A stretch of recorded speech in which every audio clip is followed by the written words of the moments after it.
Em nome do Pai, do Filho e do Espírito Santo. Amém.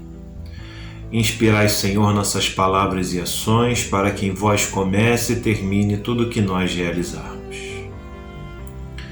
Olá, pessoal, tudo bem?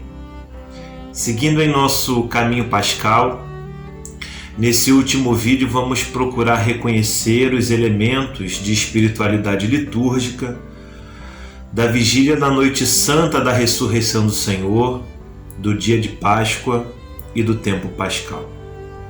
Bom, na noite de sábado, a celebração da vigília da ressurreição do Senhor abre o terceiro dia do tríduo pascal. Há aqui já uma distinção importante de se realizar. A vigília pascal não constitui o último ato do sábado santo. Antes, ela deve ser compreendida como a celebração da noite da Páscoa, que juntamente com o domingo da ressurreição perfaz um único ato de culto. Nela, nós celebramos o memorial da noite da verdadeira libertação, na qual Jesus rompeu o inferno ao ressurgir da morte vencedor, conforme indica o próprio missal romano, no número 19 da proclamação da Páscoa. Nessa vigília, de fato, a igreja permanece à espera da ressurreição do Senhor e celebra-a com os sacramentos da iniciação cristã.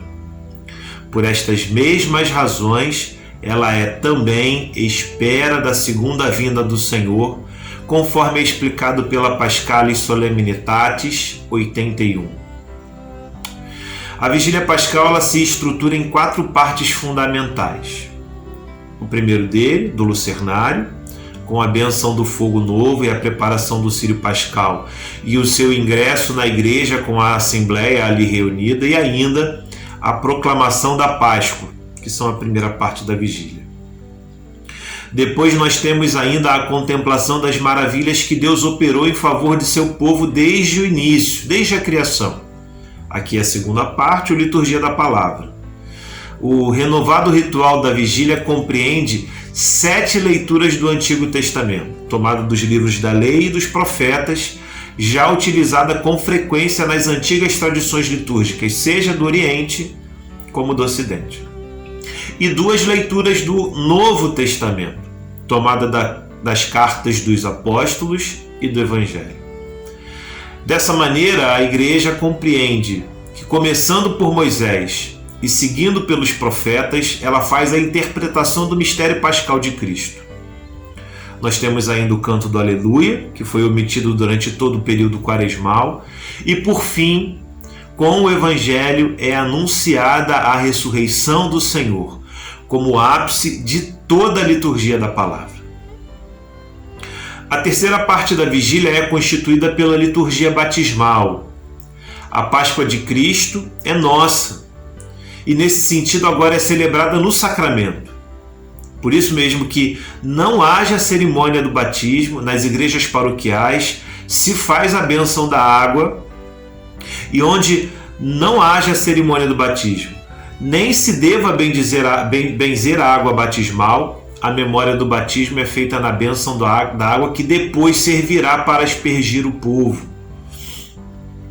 Nesse momento ainda se faz a renovação das promessas batismais, introduzida com uma palavra dos celebrantes. Os fiéis de pé, com as velas acesas na mão, respondem aquelas interrogações que nós já bem conhecemos. A celebração da Eucaristia forma a 4ª parte da vigília e o seu ápice, sendo de modo pleno o sacramento da Páscoa, ou seja, memorial do sacrifício da cruz e presença de Cristo ressuscitado, consumação da iniciação cristã e antegozo da Páscoa eterna. Aqui a igreja é convidada à mesa preparada pelo Senhor para o seu povo, memorial da sua morte e ressurreição, à espera de sua nova vinda. Notem, como se pretendeu demonstrar, a vigília pascal é essencialmente uma ampla celebração da palavra de Deus, que termina e culmina com a Eucaristia. Os ritos do começo, aquele que nós chamamos de lucernário, o batismo e a renovação das promessas batismais marcam essa celebração, sendo extraordinária a abundância dos símbolos em toda ela. No destaque dos principais elementos de espiritualidade litúrgica da vigília, nós podemos elencar, digamos assim, os seguintes.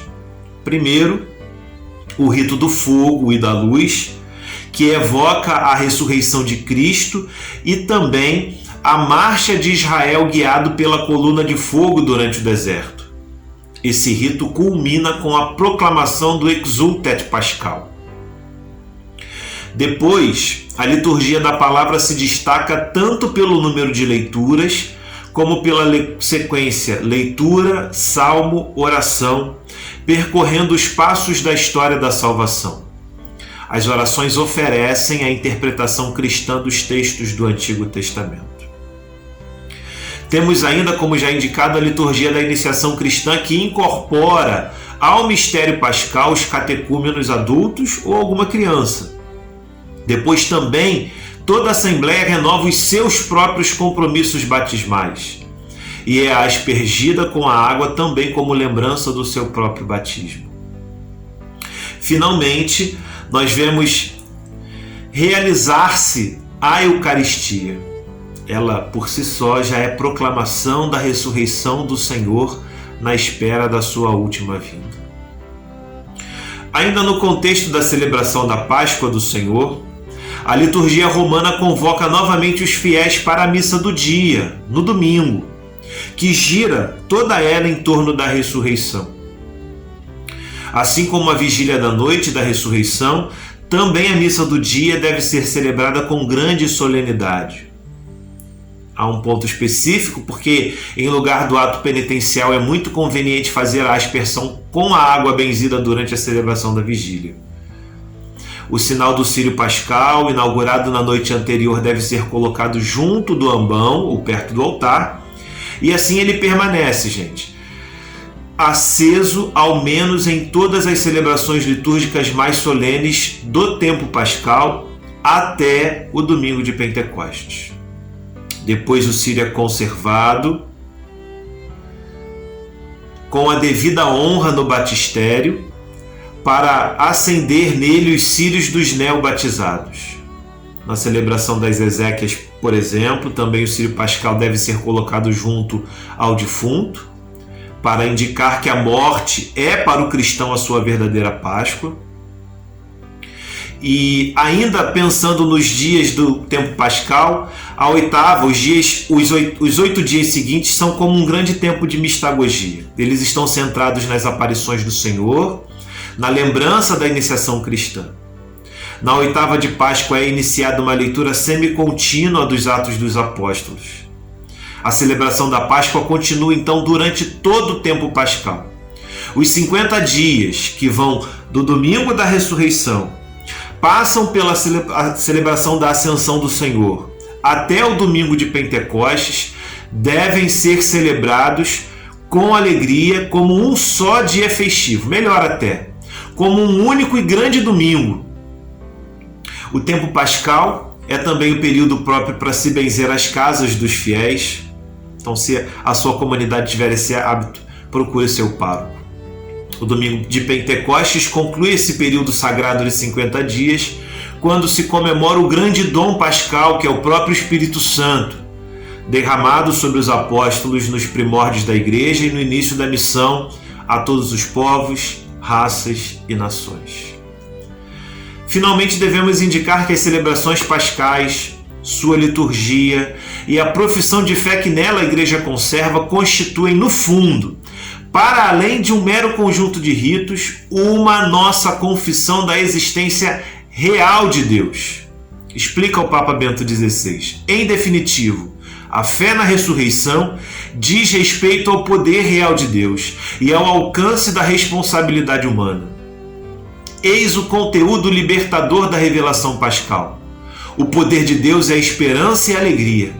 Na Páscoa, Deus revela-se a si próprio, revela a sua força, que é superior às forças da morte.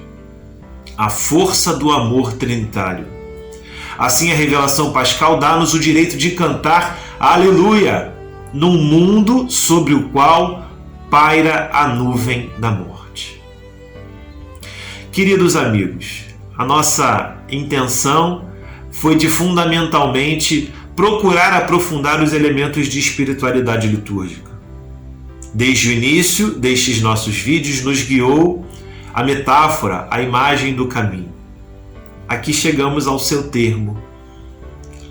É evidente que o final deste nosso caminho pascal, nas reflexões que aqui propomos, também ela é uma imagem, também ela é uma metáfora. Porque no fundo, se ao longo da liturgia o caminho pascal se estende da noite da ressurreição até o domingo de Pentecostes, em nossa vida nós deveremos procurar percorrer esse itinerário por todos os dias, em nossa rotina, naquilo tudo que fazemos, até darmos o nosso último suspiro, quando, enfim, na verdade, faremos a passagem, aí sim, para o termo, para a conclusão, para a chegada do nosso caminho, quando diante de Deus, ressuscitados, estaremos diante dele em comunhão com os irmãos, com o Pai, o Filho e o Espírito Santo.